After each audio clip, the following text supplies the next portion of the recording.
So here's the whole of the B section. I'll play it from top to bottom just to get a sense of the whole section. 1, 2, 1, 2, 3.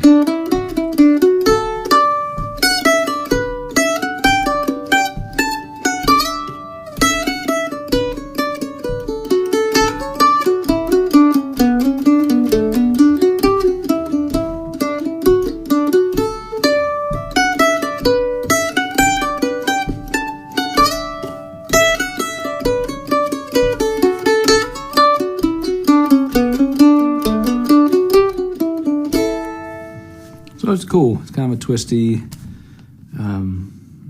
melody with some surprises in there, some more syncopations like there were in the A section. Why don't we just check out the first 2 bars here at the B section. Watch out for this syncopated D note. So it's 1, 2, 3.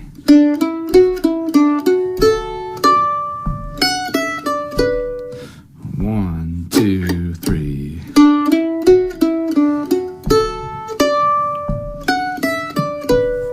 I'll do that same thing a couple times. 2, 1, 2, 3.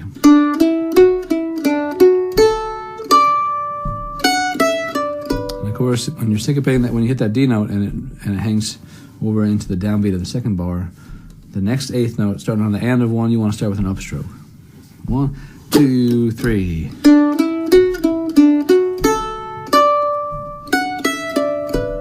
So that's our first 2-bar phrase. Let's keep going into the next 2 bars, bars 3 and 4 of the B section. There's a couple of cool offbeat things happening. So I'll start with the pickup notes into bar 3. It goes 1, 2, 3.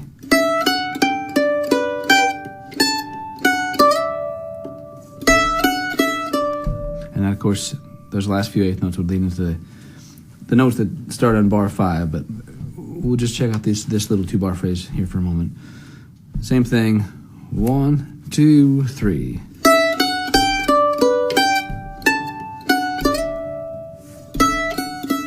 So we've got this. It's a G arpeggio. We're going down from G, G, D, B, G. And we're starting on the beat with a downstroke. And the very last note we play is an upstroke on G. And then we're going to go up on A, up on F sharp, and then sliding to this E. I'll do that real slowly from the top of that phrase. 1, 2, 3.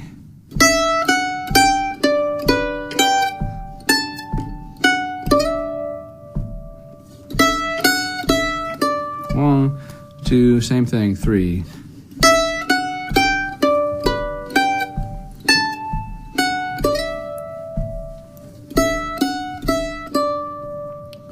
So that's the first half of the B section. Why don't we, from the top of the B section until right there, let's piece those pieces together.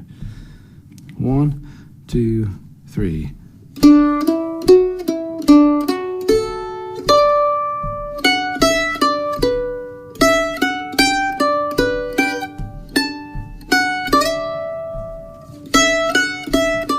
Yeah, so that's that. One of the things that's interesting about this song is that the phrases don't exactly repeat the way they do in other fiddle tunes, so it makes it a little harder to remember, but also a little more interesting. This next half of the B section would be an example of that, where it just doesn't rely on the material we just worked on. So we got a whole bunch of new stuff to learn here for the second half of the B section. I'll just play this whole 4-bar phrase, starting on the bar 5 of the B section. 1, 2, 3, 4.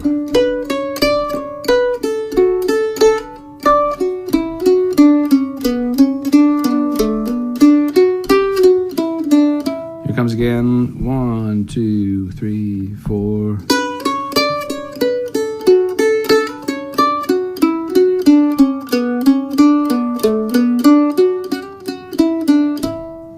So let's cut that into a smaller phrase. If we just do bar 5 and 6 together, it would sound like this. 2, 3, 4.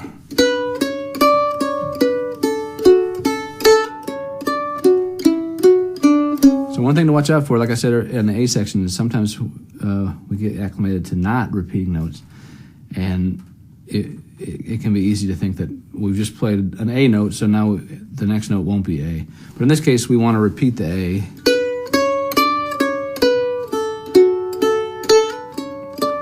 The very last note of the fifth bar is A, and of course the downbeat of the sixth bar is also A, so just watch out for that. That can be an easy place to get thrown off. And the way I'm playing that, that rhythmic figure at the top of the sixth bar, like we've encountered in other tunes in lots of places, I'm going down on A, hammer on B, and up on C sharp. So if we just loop the sixth bar, or excuse me, the seventh bar, it's the sixth bar of the B section, the one with that coordinates with the F sharp minor chord. If we loop that for a moment, just to check out that triplet figure, here's what it would sound like: 1, 2, 3, 4. 1, 2, 3, 4. Now if we put bars 5 and 6 together, we go 1, 2, 3, 4.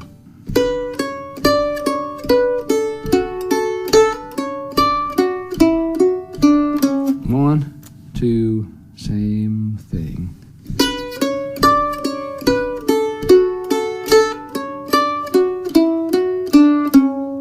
Great. So now we're just left with the last two bars of the B section. And here's what they sound like. 3 and 4 and...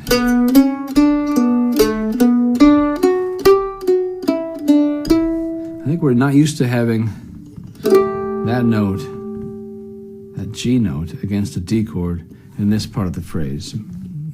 Maybe I'm getting granular into what makes this tune interesting, but that's one thing that stands out as an unexpected moment. But unexpected moments sometimes are what makes a tune interesting. So, and that occurs to me as one.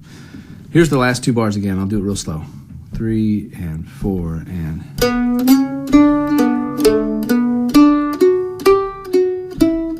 3 and 4 and...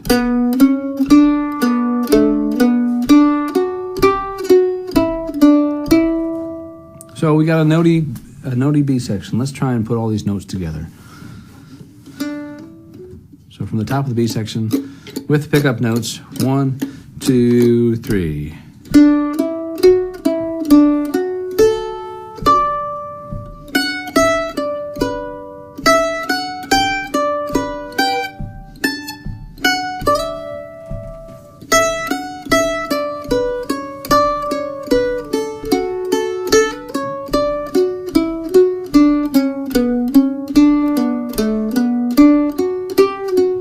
Again.